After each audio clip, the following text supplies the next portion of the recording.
Comment savoir si une tâche est importante ou urgente? C'est l'objet de cette vidéo. Salut à tous, c'est Florian du blog Efficient Attitude. Avant d'aller plus loin, je vous invite à télécharger mon bouquin gratuit. Vous trouverez le lien au-dessus ou en dessous de cette vidéo où je vous donne 5 techniques que je mets en œuvre tous les jours pour gagner du temps, passer à l'action, obtenir des résultats. Quand on a une tonne de choses à faire, on se pose souvent la question sur quelle tâche je vais commencer à travailler.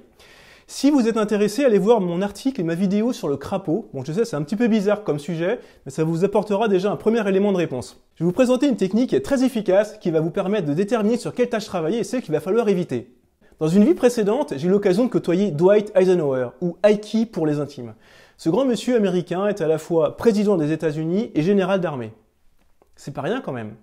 En fait, c'est pas en se levant à midi et en gérant sa vie comme une truffe qu'on atteint un tel niveau. Quand on doit gérer une guerre mondiale ou un pays de 50 États, mieux vaut être un minimum organisé. Un jour, Aiki me dit « Écoute pour moi, tu gères ta vie comme une chèvre. C'est pourtant simple. Une tâche a deux notions élémentaires, la notion d'urgence et d'importance. Ce qui fait qu'une tâche peut être catégorisée suivant les 4 cadrans que je vous montre. » Cette matrice a d'ailleurs été popularisée par Stephen Covey, qui a écrit le bouquin « Les 7 habitudes des gens qui réalisent tout ce qu'ils réussissent ». Non, c'est pas ça. Les 7 habitudes des gens qui entreprennent tout ce qu'ils réalisent. Non, c'est pas ça non plus.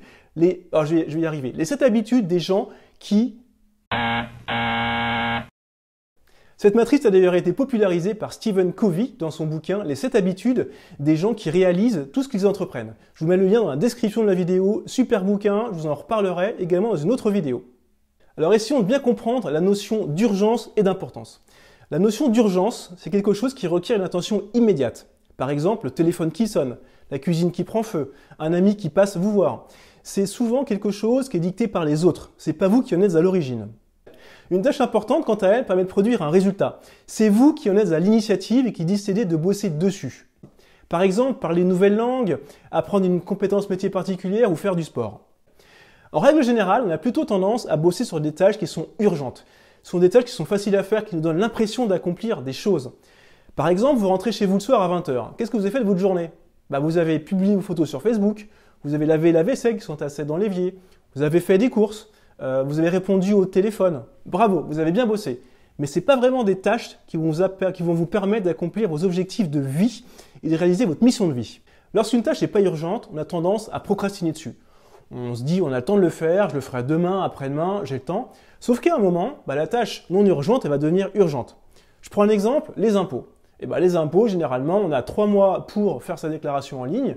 Moi, ça m'est déjà arrivé, et je suis sûr que vous, c'est pareil, de le déclarer la veille au soir, alors qu'on avait tout le temps de le faire. Là, la tâche est devenue urgente, il faut vraiment la faire. Bon, tout ça, c'est bien beau, il n'y a que moi qui parle, maintenant vous allez bosser un petit peu.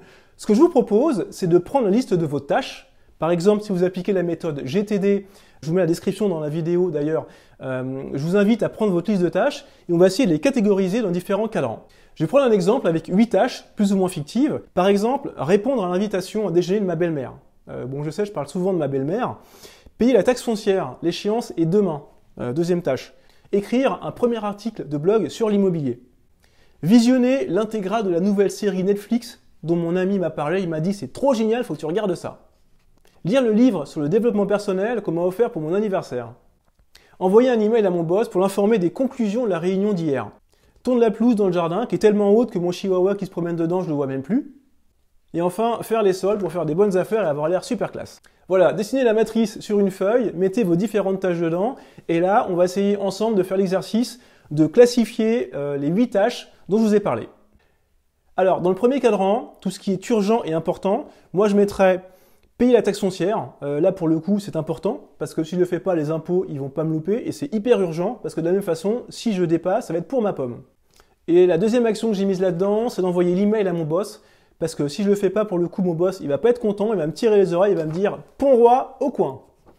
Dans le deuxième cadran, tout ce qui n'est pas urgent mais important, moi j'ai mis écrire mon article ou ma vidéo sur l'immobilier, parce que c'est un sujet qui m'importe beaucoup, j'ai envie d'en parler, j'ai envie de partager des choses, donc je considère que c'est important. Et lire le livre sur le développement personnel, parce que je considère que ça va m'aider à progresser, à mieux me connaître. Dans le troisième cadran, ce qui est urgent mais pas très important, je mettrai répondre à ma belle-mère, juste par respect et par politesse, et tondre la pelouse. Alors ça va pas changer la face du monde, mais 1, je retrouverai mieux mon chien, et 2, mes amis, ils seront contents. Dans le quatrième cadran, ce qui n'est ni important ni urgent, je mettrai la nouvelle série Netflix Alors, c'est du bon moment passé, soit, mais c'est pas ça qui va m'aider à progresser, à atteindre mes objectifs.